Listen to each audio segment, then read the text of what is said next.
Good morning, everybody. My name is Wiley Messer. I'm from Great Crossing High School. We are here at the Kentucky Welding Institute Bluegrass Welding Series at Greene County ATC. We wanted to come to you guys today and talk about an upcoming Bluegrass Welding Series going to be hosted by Great Crossing High School. It's going to be kind of a different one, something we haven't really seen before. We're doing what we're calling it Red and Blue. We're going to have FFA compete and Skills USA compete in their individual welding competitions, and then once those two competitions are done, we're going to come together in a bracket series and do some oxy-fuel cutting. It's going to be a speed cutting contest. Basically what we're going to do, we're going to set up two people head-to-head, FFA, Skills USA, make a cut with oxy-fuel torch. First person's plate that hits the bottom of the barrel wins and moves on to the next round.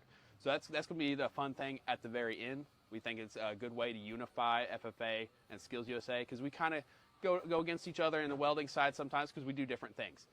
So we want to kind of unify our state as far as Skills USA and FFA goes together. So Alexandria is going to talk to you a little bit about how the Skills USA competition is going to go about. Yeah, so for Skills USA, we're going to be all on generators outside in the parking lot. It's going to be a 3G open route, and you're going to cut your plates, your test strips with oxy fuel, and we're going to grind and bend them. The judging will be based off of how well your piece bends, and then also the time constraint, how fast did you complete your part. Yeah, so it's going to be based off of a D1.1 bend test, so we're going to go by the code. KWI is going to be doing all the, they'll settle with the judges, so it's independent, so we don't have to worry about anybody from our school judging other students. So we'll have the benders out. KWI will handle the judging on that and go through their normal point system. So I think it's going to be a great event. And the more people who can bring their generators, the better.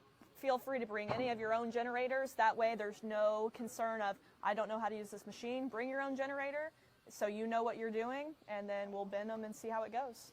Yeah, and as far as the FFA welding competition goes, it follows the Kentucky FFA welding standard. KWI is going to be supplying their tombstone machines. We're going to have two, so we'll have 10 total machines. We're going to have it as about the same standard as the Bluegrass Regional warm-up thing that they do at UK Field Day, I think it's called. So it's going to be a similar thing. 4 students per school. They're going to compete in their typical FFA way. KWI will go through the judging and scoring, all that. So I think this is going to be a great addition to the Bluegrass Welding Series.